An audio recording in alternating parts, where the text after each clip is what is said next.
Assalamualaikum warahmatullahi wabarakatuh. Kang Bro, hancur Kang Mas. MotoGP semakin hancur. Pusing Cak, IWB ngelihat bagaimana perkembangan kompetisi aerodinamika sekarang ini sudah nggak wajar. IWB melihat bahwa saat ini sudah semakin melompat dan cukup nyeleneh dibandingkan dengan sebelumnya. Sampai nitip saja bagaimana Yamaha kemarin yang memperkenalkan sebuah aerodinamika belakang seperti dingklek pawon Kang Mas. Sampean Jawa pasti ngerti, seperti kursi di dapur ya, dingklek pawon yang kotak itu Cak. Dan memang ini adalah sebuah usaha Yamaha untuk mengejar problem mereka, untuk mengejar ketertinggalan dengan Ducati. Karena saat ini masalah demi masalah mereka hadapi. Pertama, mereka sudah fokus pada top speed yang sudah diberikan kepada Fabio Quartararo, akan tetapi ternyata top speed tersebut memberikan efek negatif yang mana motor tidak bisa kencang di awal. Jadi ketika mereka menggunakan fresh tire atau ban yang benar-benar baru, ternyata lap time-nya malah melorot, malah lambat. Motor tidak memiliki grip, traksi banyak nggak ada. Sehingga di hari Sabtu itu Fabio mengatakan bahwa tes Portimao adalah disaster, bencana buat Yamaha. Mereka sudah berusaha Cak, mencari solusi, settingan-settingan, berbagai macam aero dipasang oleh mereka. Bahkan mereka juga memasang ada 3 sayap Cak di bagian depan fairingnya. Dan itulah yang membuat kita juga terpana, karena ternyata Yamaha sepertinya mengikuti apa yang dilakukan oleh Ducati dengan adanya 3 sayap. Terjadi pada Franco Morbidelli yang juga masih suffering. Dan di hari kedua Portimao, Yamaha tiba-tiba menggebrak dan memperkenalkan sebuah aerodinamika. Informasinya, aero yang bentuknya kayak dingklek pawon ini Cak, untuk stability braking dan juga mengejar downforce belakang. Sehingga diharapkan Fabio bisa keluar tikungan secepatnya. Jadi out of the corner as soon as possible. Karena kalau mendapatkan traksi belakang kan lebih ngegrip Cak. Akan tetapi untunglah Kang Mas ya. Jadi informasi sekitar pedok, ternyata doa dari para teknisi mengatakan supaya tidak ngefek apapun, karena kayaknya mereka juga geli Cak. Nah, kita nggak usah berlama-lama ya, karena IWB juga akan menyoroti tindakan Alex Rins yang juga mencoba fairing baru. Dan inilah penjabaran IWB tentang apa yang terjadi di Portimao, top speednya, bahkan juga lap time-nya, supaya sampai dapat gambaran seperti apa tes kemarin. Monggo sampai intip saja video presentasi IWB berikut ini Cak. Kita bongkar detailnya. Nah, jadi Cak, di hari kedua pada saat tes di Portimao, ternyata Yamaha betul-betul fokus untuk memperbaiki problem mereka. Banyak sekali usaha dilakukan Yamaha, terutama mereka bekerja pada sisi aerodinamika, dan puncaknya mereka bahkan memasang fairing sayapnya 3 tingkat Cak. Kita bisa perhatikan di sini dari Franco Morbidelli, di mana Yamaha melakukan pengetesan dengan adanya sayap 3 tingkat yang diperkuat dengan hadirnya diffuser di bawah ini. Nah, saya bisa perhatikan di bagian sini Cak. Jadi kalau kita lihat di sini ada sayap yang inti bagian atasnya yang sudah terintegrasi dengan fairing atas. Kemudian di bawahnya ada lagi sayap yang di tengahnya ada rongga. Jadi rongga seperti ini, dan di bawahnya lagi sedikit lebih kecil ukurannya dan sama untuk shape-nya sama, hanya saja untuk size-nya sedikit lebih kecil dan posisinya ini berada di kiri kanan. Jadi informasi dari Yamaha, mereka memang berusaha keras bagaimana supaya problem yang dimiliki oleh Fabio Quartararo ataupun Franco Morbidelli bisa terselesaikan. Yang mana masalahnya adalah pada saat menggunakan fresh tire atau menggunakan ban baru, ternyata kecepatan atau traksi dari Yamaha M1 sangat suffering atau menderita. Jadi dari pengetesan ini akhirnya mereka juga mengetes pula satu hal yang sangat-sangat membuat kita tercengang Cak. Soalnya belakangnya Kang Mas, aerodinamikanya beda dengan Aprilia ataupun dengan Ducati dan juga Honda. Ternyata Yamaha mencari jalan lain di mana aero belakangnya kayak dingklek pawon Kang Mas. Nah, ini dia Cak. Jadi semuanya tercengang Kang Mas. Semuanya kaget dengan apa yang dilakukan oleh Yamaha, di mana Fabio menggunakan sebuah aero belakang yang sangat unik. Dari sini mungkin masih enak dilihat ya. Jadi bentuknya dia pipih dan juga melebar begitu. Akan tetapi ketika kita lihat dari samping agak ke belakang, disinilah kita merasa keanehan yang memang membuat motor jadi kelihatan ya buruk rupa Cak. Kita perhatikan di sini bagaimana bentuk shape-nya yang konon memang mengadopsi model-model Formula One untuk mendapatkan traksi bagian belakang. Jadi downforce yang lebih besar di bagian belakang ini adalah salah satu usaha Yamaha yang mana mereka memang sangat berharap bahwa Fabio Quartararo merasa nyaman dengan motor ini.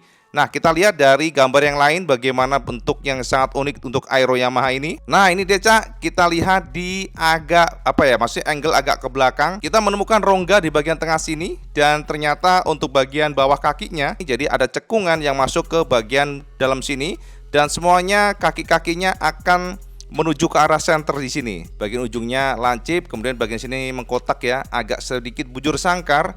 Dan jujur Cak, dari sekian motor MotoGP buritan dengan aerodinamika yang dimodif ini, maka kita lihat ternyata paling unik ya, paling nyeleneh, paling membingungkan karena ini betul-betul membuat kegantengan YZR M1 hancur Kang Mas ya. Jadi YZR M1 jadi terasa ugly ya, katanya banyak sekali ngomong ini ugly. Dan yang menarik adalah saya harus tahu ternyata para teknisi yang ada di pedok ini adalah obrolan dari Fabio berharap bahwa Aero ini tidak memberikan efek positif atau tidak berefek lah. Dan ternyata dikabulkan sebab Fabio merasa dengan adanya Aero ini tidak dirasakan perbedaan signifikan dibandingkan menggunakan atau tanpa menggunakan. Jadi akhirnya good news buat semuanya sebab ternyata Fabio merasa tidak perlu dan akhirnya tim Yamaha membuang lagi untuk Aero ini. Jadi syukurlah ya Cak, kita nggak bisa membayangkan kalau Yamaha menggunakan bentuk seperti ini bakal jadi buli-bulian nih. Lihat seperti ini ya.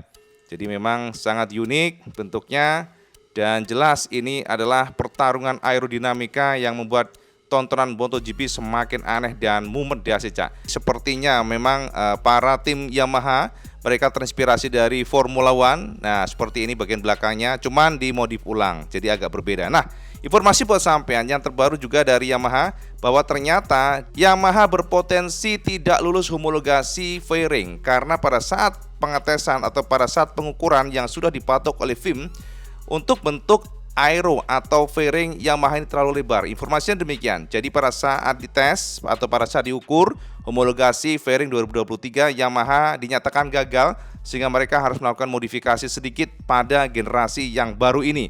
Nah, alat ukurnya seperti ini ya kalau sampai penasaran. Nah, jadi buat teman-teman semuanya yang mungkin tidak tahu, ini adalah alat ukur yang digunakan oleh FIM di MotoGP untuk fairing motor yang akan digunakan membalap. Jadi fairing tidak boleh keluar atau terlalu jauh dari ukuran ini. Ya, ini ada semacam plat begitu Cak. Ya, jadi sampean biar tahu pula nih, makanya WBSR. Dan ini diinformasikan oleh motorsport.com dan bentuknya sangat unik dan ternyata pada saat pengetesan fairing Yamaha tidak lulus sehingga mereka harus melakukan perombakan sedikit pada dimensi lebar dari fairingnya. Dan informasi buat sampean semuanya, semua tim akan diukur. Dan memang ini bertujuan untuk mendapatkan safety semaksimal mungkin. Sebab kalau terlalu lebar dikhawatirkan akan membahayakan pengendara lain. Jadi memang sudah diukur dan saat ini Yamaha sudah melakukan modifikasi supaya mereka lulus homologasi. Saat ini Yamaha memiliki dua fairing yang disodorkan oleh mereka kepada FIM. Dan mungkin saja mereka akan menggunakan salah satunya pasti karena memang harus memilih. Dan ternyata ya ada sedikit problem di sini. Akan tetapi nggak usah khawatir teman-teman Yamaha fansboy maksudnya, karena mereka atau Yamaha pasti akan melakukan modifikasi. Sebab ini juga terjadi pada Suzuki di tahun 2019 di mana Suzuki sempat bermasalah di mana mereka tidak lulus homologasi karena terlalu lebar untuk fairingnya. Dan sekarang terjadi pada Yamaha. Nah, jadi seperti ini Cak ya kalau kita lihat IWB Suraser kesampean bagaimana bentuk dari sayap Yamaha ya.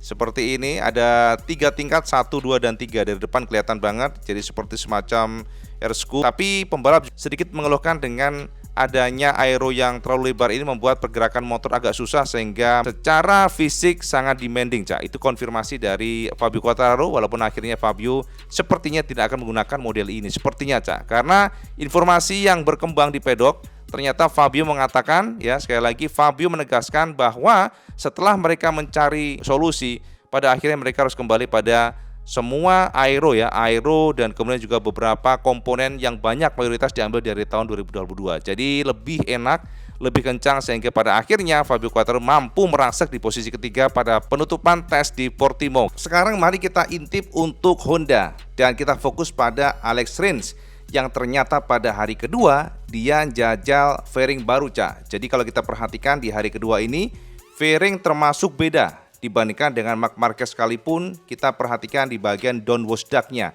Jadi beda dibandingkan dengan hari pertama di mana ternyata Alex Rins pada hari kedua ini sangat fokus untuk mencari direction. Bagaimanapun semuanya harus mengisi antara satelit dan factory team Dan kita perhatikan secara paralel factory ataupun satelit ternyata melakukan jalannya berbeda. Termasuk juga untuk carbon coupling, kita lihat untuk tim satelit tidak menggunakan model karbon, akan tetapi plat biasa.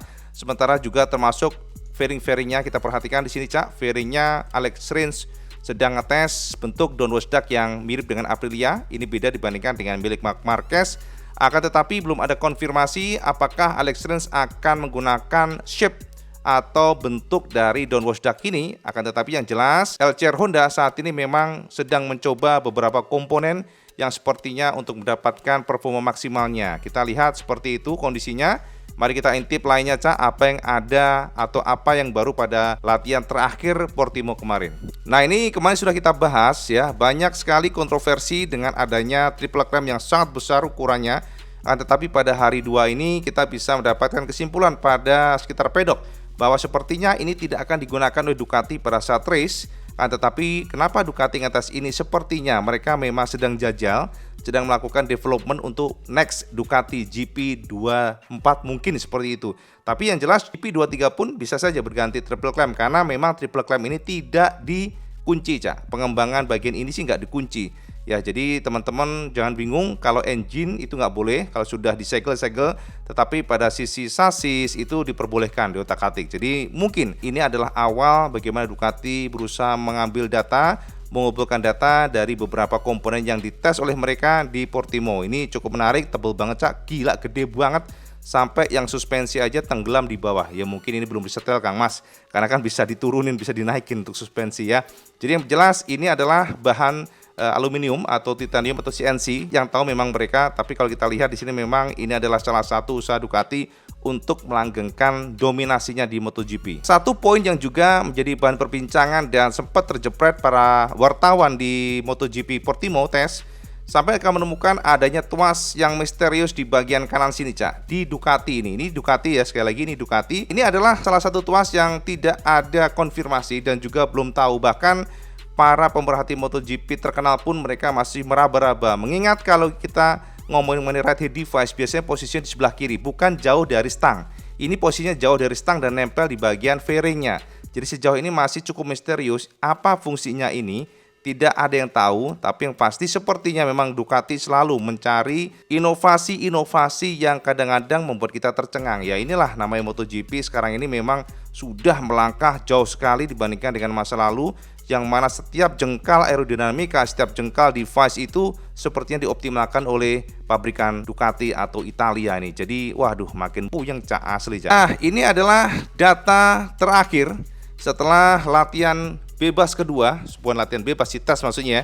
Jadi Portimao MotoGP official test, kita dapatkan datanya yang terakhir, bagaimana para pembalap menorehkan lap time-nya. Dan saat ini the best rider, the fastest rider yang mampu menjebol tembok 1 menit 38 detik hanyalah Bagnaia atau Pecco. Luar biasa, Cak. Jadi pada penutupan tes di Portimao hari kedua, bisa kita lihat di sini, Pecco menorehkan lap time 1 menit 37,968 detik terbaik ya.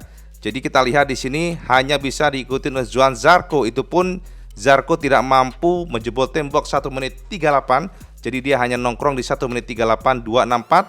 Disusul Fabio Quartararo, luar biasa, Cak. Akhirnya Fabio comeback. Akhirnya Fabio mampu menyelesaikan atau memecahkan masalah yang mana time attacking kemarin benar-benar suffering, menderita, tetapi Fabio mampu menorehkan waktu terbaik 1 menit 38,302 detik. Dan yang keempat adalah Luca Marini yang luar biasa pula. Kemudian Marco Bezzecchi luar biasa. Jadi hanya Fabio yang mampu mendobrak dominasi Ducati di Portimao. Kemudian Bastianini juga melesat. Alex Marquez luar biasa, ini bikin ngiri Marc Marquez pastinya, Kang Mas. Dan juga Jorge Martin di posisi ke-8. Brad Binder ke-9, lalu Alex Espargaro ke-10 ya, Aprilia, dan kemudian Miguel Oliveira ke-11, Maverick Viñales Aprilia pula ya, 1 menit 38,678 detik, semuanya mepet-mepet, Cak ya. Yang ini kemudian Joan Mir, kita lihat di 13, ternyata Joan Mir lebih bagus dibandingkan dengan Marc Marquez, walaupun sedikit ya jaraknya, dengan posisi 13, lalu Marc Marquez 14, kemudian 15 Alex Rins LCR Honda dengan 1 menit 38,782 detik. Baru 16 Raul Fernandez dan 17 Jack Miller yang sepertinya masih suffering dengan KTM.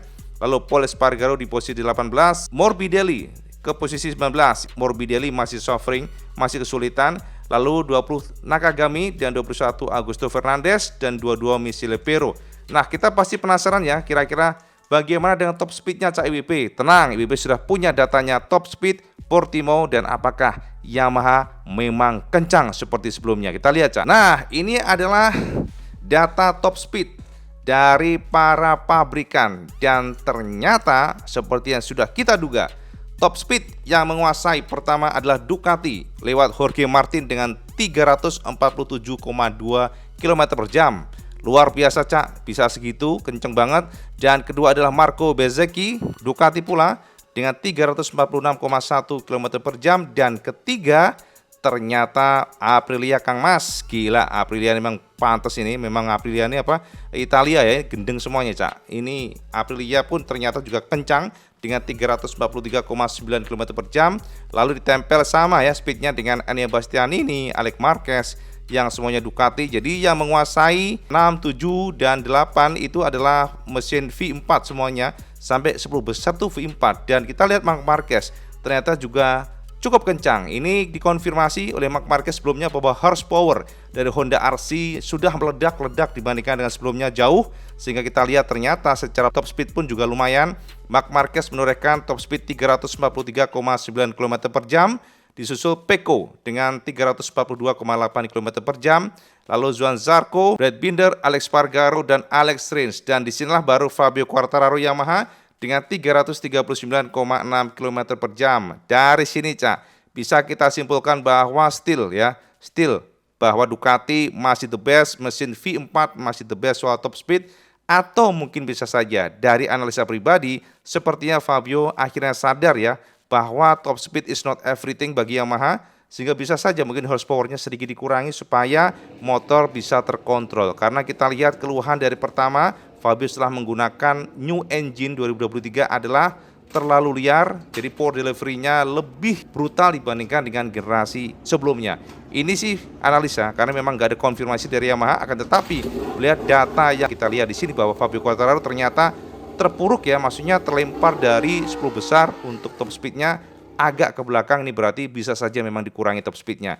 Dan kita lihat Jack Miller, Paul Espargaro, Franco Morbidelli ya 337 km per jam, 337,5 dibandingkan dengan 347,2, 10 km per jam. Ini jauh banget Cak. Nakagami juga 336, top speed is not everything. Nah, dari sini clear ya semuanya Cak, bagaimana perkembangannya dan juga bagaimana top speed termasuk juga lap time-nya.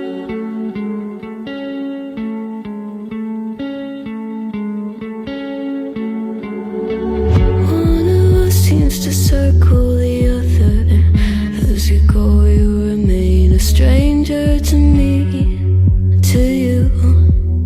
But our pieces left uncovered. I'm thinking about four-leaf clovers. I've got composure, silver coin. You hold me, turn me over right now, but expect to forget about it. Watch as the breeze burns gold and smoke that you've stolen. Feels like it's my fortune that you're folding.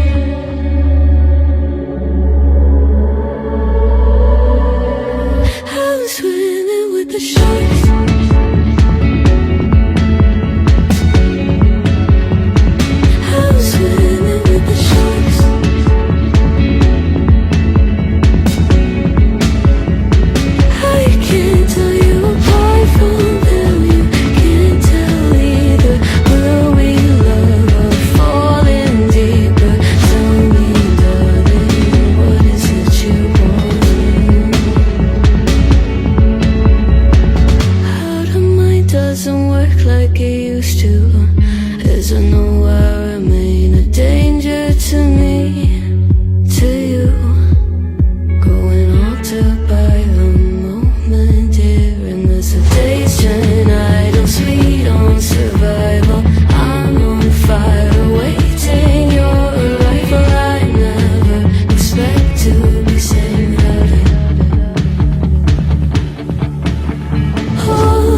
Nah, itu Kang Mas ya.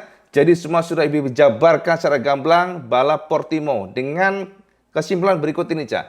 Yang pertama, Marc Marquez terlempar di 14 besar. Marc Marquez tidak mampu merasa ke 10 besar, akan tetapi untuk race pace, Marc percaya diri bahwa Honda bisa masuk top 10 atau mungkin target mereka adalah 5 besar. Tapi Marc Marquez mengatakan jangan berharap bisa masuk podium karena secara kecepatan atau race pace-nya masih jauh di bawah dengan Ducati ataupun lainnya. Informasinya memang saat ini jika dikalkulasi maka setiap lap-nya bisa tertinggal sama dengan 0,8 detik. Ini sangat-sangat jauh gap-nya.